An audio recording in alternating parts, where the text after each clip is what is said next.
ఉంటే 10%.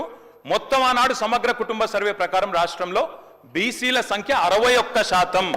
ఈరోజు రాష్ట్ర వ్యాప్తంగా మేము మాట్లాడడం కాదు అధ్యక్ష, ఇక్కడ మా శ్రీనివాస్ యాదవ్ గారు కరెక్ట్గా చెప్పినారు. మీ కాంగ్రెస్ పార్టీ ఎమ్మెల్సీ చెప్తున్నాడు బయట, దీన్ని తగలబెట్టండి, ఇంకా ఆయన గలీజ్గా మాట్లాడింది నా మాట అన్న, తగలబెట్టండి అన్నాడు. దీన్ని తగలబెట్టండి, ఈ నివేదికలు తప్పుల తడక అని కాంగ్రెస్ పార్టీ ఎమ్మెల్సీ చెప్తున్నాడు, మేం కాదు. రాష్ట్ర వ్యాప్తంగా బలహీన వర్గాల సంఘాలు చెప్తున్నాయి. ఏమని చెప్తున్నాయి అధ్యక్ష? సమగ్ర కుటుంబ సర్వేలో 1,85,61,000 ఉన్న బీసీలు ఎట్లా 1,64,64,00,000 తగ్గినరు, 51% 46% ఎట్లయిందని అడుగుతున్నారు. శంకరన్న కూడా అదే అడిగింది కదా అధ్యక్ష, తప్పేం అడిగిండు? ఇక్కడ శంకరన్న ఒక్కడే అడుగుతలేడు అధ్యక్ష, బయట మీ కాంగ్రెస్ పార్టీ ఎమ్మెల్సీ మాట్లాడుతున్నాడు, మీరిచ్చిన స్టేట్మెంట్ను మీరిచ్చిన నివేదికను తగలబెట్టమని చెప్పిండు అధ్యక్ష, మామూలు కాదు. ఇంకొక మాట అధ్యక్ష, మేము అనుకున్నాం అధ్యక్ష శాసనసభ సమావేశం ప్రత్యేకంగా పెడితే, ఇవాళ ఏం చెప్పినారు మీరు కొత్తగా? మీరు చెప్పింది ఈరోజు చెప్పింది మొన్న ఉత్తమ్ కుమార్ రెడ్డి బయట ప్రెస్లే చెప్పిండ్రు. ఆయన ఉత్తమ్ కుమార్ రెడ్డి గారు సబ్ కమిటీ చైర్మన్గా ప్రెస్ మీట్లో ఇవాళ మీరు చెప్పిన లెక్కలని మొన్ననే చెప్పిండ్రు. ఎందుకు పెట్టిండ్రు మీరు ఇవాళ?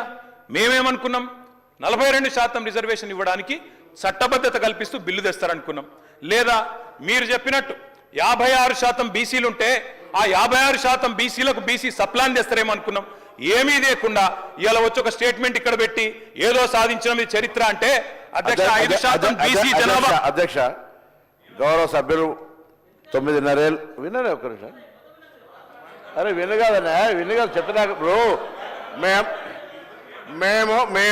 మేము సబ్ కమిటీ చైర్మన్గా ప్రజల ముందు ఉంచినాము. దానికి న్యాయపరంగా శాసనసభలో ప్రజాస్వామిక విలువలుగానే శాసనసభలో ప్రభుత్వం తరఫున పెట్టినాము. మీరు ఇట్లప్పుడన్నా మీరు వెబ్సైట్లో పెట్టామని చెప్పి మీరు ఊరికేనే మాట్లాడదు, ఎవరికైనా వెబ్సైట్లో అందుబాటులో ఉండని ఆ ప్రభుత్వం మీరు దాని తదుపరి లేకపోతే ప్రభుత్వం ఆనాడు ఉన్న అధికారులు ఇవ్వాలని ఉన్న అధికారులు కదా స్టేట్మెంట్ ఇప్పేది. ఎప్పుడైనా ఎస్కేఎస్ సర్వే పబ్లిక్ డొమైన్లా చట్టబద్ధత కలిగి ఉండేలా దాని గురించి మాట్లాడేటువంటి సందర్భం అవసరం లేదా? 2011 జనగణన ఆనాడు బీసీలది లేదు, బీసీలకు సంబంధించిన జనగణన చేయాలని అందరి ఆలోచన జరిగింది. జరిగిన దానికి సంబంధించి సర్వేలు సహకరించకుండా దీని గురించి మాట్లాడితే దానికి అర్థమే లేదు.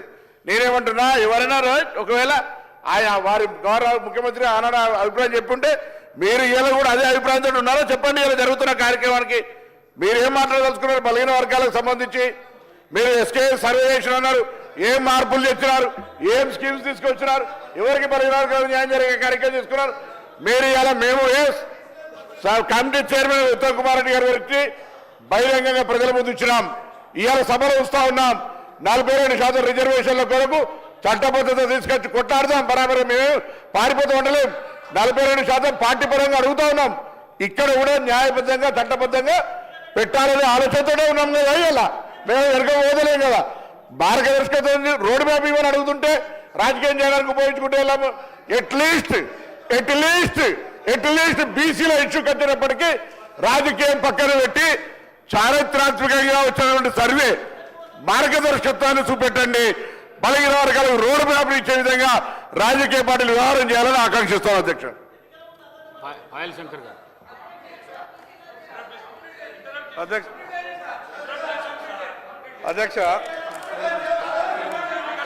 అధ్యక్ష నేను చెప్పినటువంటి అధ్యక్ష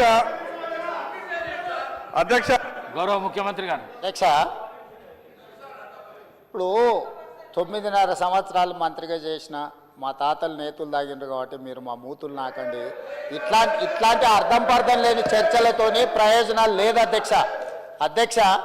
ఇప్పుడు ఈ డాక్యుమెంట్ ఏదైతే ఉందో ఇది అఫీషియల్ వెబ్సైట్లో లేదు అధ్యక్ష. తెలంగాణకున్నది టీజీ ఆన్లైన్ వెబ్సైట్ అధ్యక్ష.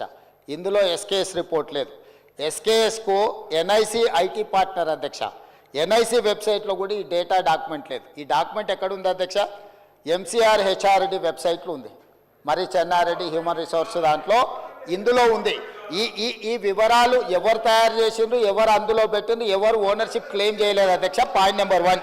పాయింట్ నెంబర్ 2 అధ్యక్ష, ఈరోజు అధ్యక్ష ఆ రోజు 12 గంటలలో మేము చేసినాం అన్నారు కదా. ఆ రోజు ఎవరెవరిని ఎంగేజ్ చేసిండ్రో అడుగు అధ్యక్ష.